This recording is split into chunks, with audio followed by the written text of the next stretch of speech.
Welcome back to Designing Your Future Self. Over the past 3 episodes, we've talked about limiting beliefs, the courage to be seen, and transforming fear into fuel. Today, we are tackling something that every high-achieving professional struggles with. And it's something that quietly drains the energy, focus, and leadership effectiveness of some of the most talented people that I know. The inability to say no. Today, I'm going to give you the permission, the framework, and the practical tools to say no with confidence, clarity, and without a single ounce of guilt. Let's get into it. Welcome to the Designing Your Future Self podcast with Andrea C. McLean. This is the space where people are inspired to take charge of their lives, embrace their authentic selves, and design a future filled with confidence, purpose, and fulfillment. Hosted by board-certified life, career, and executive coach, Andrea C. McLean, each episode is packed with empowering strategies and practical tools to help you unlock your potential and create the life you've always envisioned. So, get ready to explore new possibilities, overcome obstacles, and step boldly into the future you deserve. Your journey starts now. Here's something that I've noticed after years of coaching high-achieving professionals. The people who struggle most with saying no are almost always the most capable people in the room. And that's not a coincidence, because capability attracts demand. When you're good at what you do, people ask more of you. When you are reliable, dependable, and always willing to help, the requests multiply. And somewhere along the way, saying yes to everything becomes your identity. I'm a team player. I don't want to let anyone down. If I say no, they might think that I'm not committed. Someone has to do it. It might as well be me. Sound familiar? Here's the problem. Every yes you give to something that doesn't serve your priorities is a no to something that does.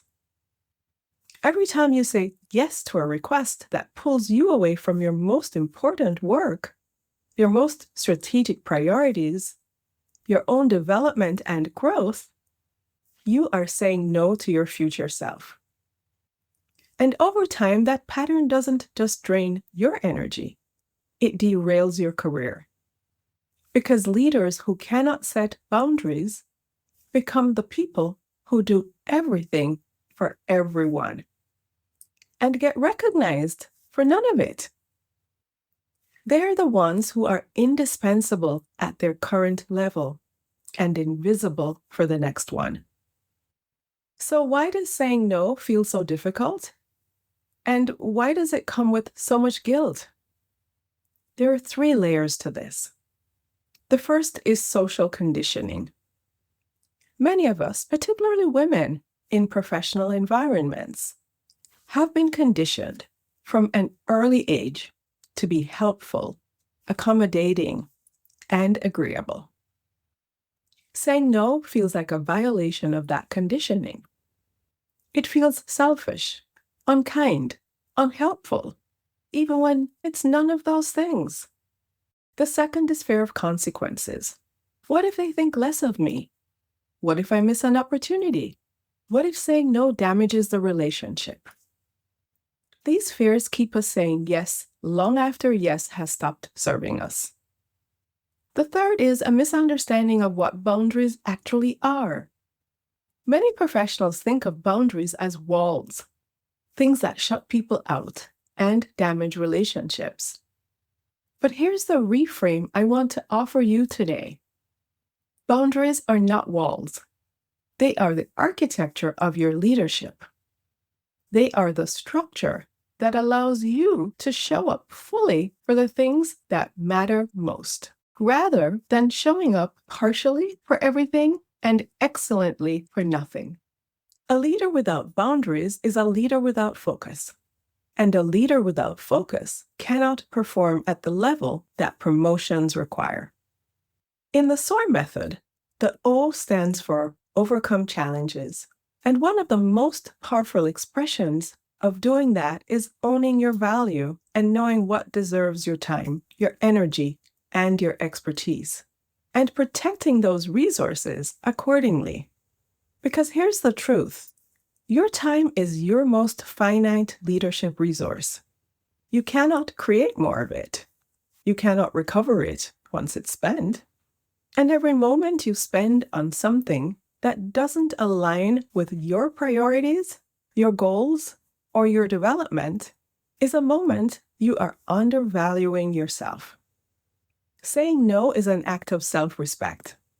It says, I know what I'm here to do, I know where my highest contribution lies, and I am committed enough to my own leadership growth to protect the time and the energy that growth requires. That is not selfishness. That is strategic leadership. How do you actually do this?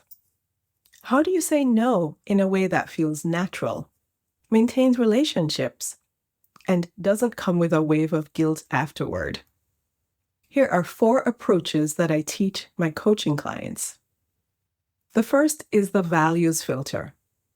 Before you respond to any request, ask yourself, does this align with my current priorities and goals? If the answer is no, you have your answer. The guilt dissolves when you are saying no to the request rather than to the person. The second is the gracious decline. You don't owe anyone a lengthy explanation for your no. A simple, warm, direct response is enough. Try, thank you so much for thinking of me. I'm not able to take this on right now, but I hope it goes really well. No apology, no over-explanation, no door left open that you don't intend to walk through. The third is the redirected yes. When you can't say a full no, offer out an alternative that works for you.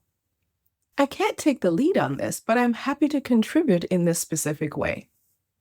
This preserves the relationship and the collaboration while protecting your capacity.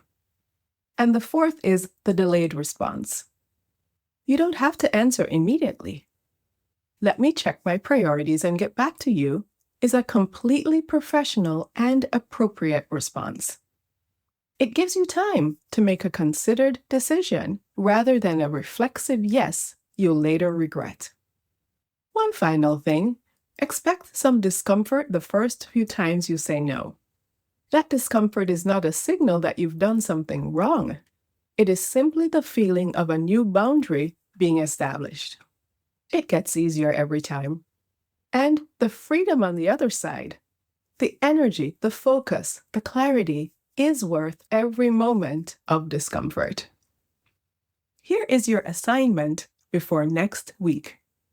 Identify one thing you have said yes to recently that you wish you had said no to. Notice how it is affecting your energy, your focus, and your most important priorities. Then identify one request you have coming up where you can practice saying no graciously, clearly, and without guilt. Just one. Start there. And if you're ready to do the deeper work of owning your value and building the strategic career plan that reflects it, my promotion-ready leader workbook is available, and the link is in the description. It's $47. Subscribe for episode 5. Next week, we're talking about your money mindset and rewriting your wealth story. I believe in your future self. See you next Wednesday.